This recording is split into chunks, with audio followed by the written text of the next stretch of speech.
Joining me now is senior partner at Red Dome Group and North Carolina native, Andy Yates. Andy, hi, how are you?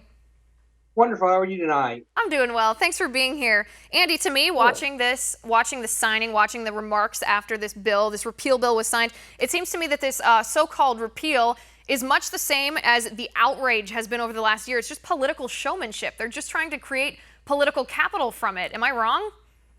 I think you're absolutely right. I mean, the LBGT community is calling it HB 2.0. So, I mean, I think it leaves the same protections in a lot of places. Charlotte Mayor Jennifer Roberts has broken with Governor Cooper, called it a false repeal. I think it's political showmanship. Cooper basically gave in and let him pass a bill just to say they did something.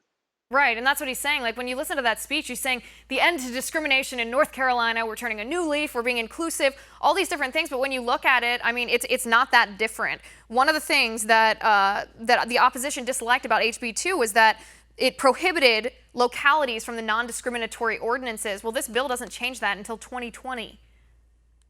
Absolutely. It leaves the same protections in place. There's a little checklist that's been going around on Facebook, has all the protections from HB2, all the protections from the repeal bill. There's a check for everything. There's very little difference between the two bills that I can find.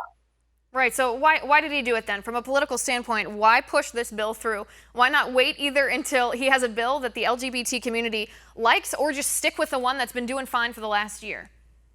I think he knew he had to do something because of the NCAA. I think it's Governor Cooper giving in, basically almost selling out.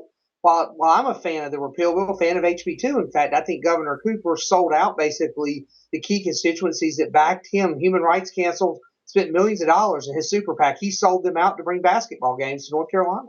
Right, so I guess that's my follow-up question. The NCAA said that they weren't going to hold any championship games there. The NBA pulled their championship games out. We have companies, large companies like PayPal, saying they're not going to expand their manufacturing company. They're not going to bring jobs. They're going to take jobs out. This bill, if it really is HB2 2.0, is it really going to bring them back? It sounds like it. I mean, the ACC has already given indications publicly that they're willing to bring championships back. The rumor mill through North Carolina was that Cooper and Republican leaders of the legislature had talked to the NCAA, talked to some business executives through back channels, and were given assurances that this would send things back the way they were before HB2 passed. Right, then it is. It's just politics. If it really does flip-flop like this, if the NCAA, if the NBA, if PayPal, if those private businesses who said that they were going to pull their business out of the state because of this original bill, if they're coming back just based off of this 2.0 bill that leaves these prohibitions in place for at least 3 more years, I mean, it really is a very, very similar bill. It's just politics then. It's political cover. That's all it is, pure and simple. Right, absolutely ridiculous here. Absolutely ridiculous here. There are some people who are saying that they're just trying to wait until that Governor Cooper is trying to wait until 2020 because the Supreme Court will have ruled on the issue of transgender bathrooms by that time. But what happens if they don't? Well, I think more importantly, what happens if they don't? Neil Gorsuch is going to be confirmed within the next 2 weeks. The next member of the Supreme Court is going to be a conservative.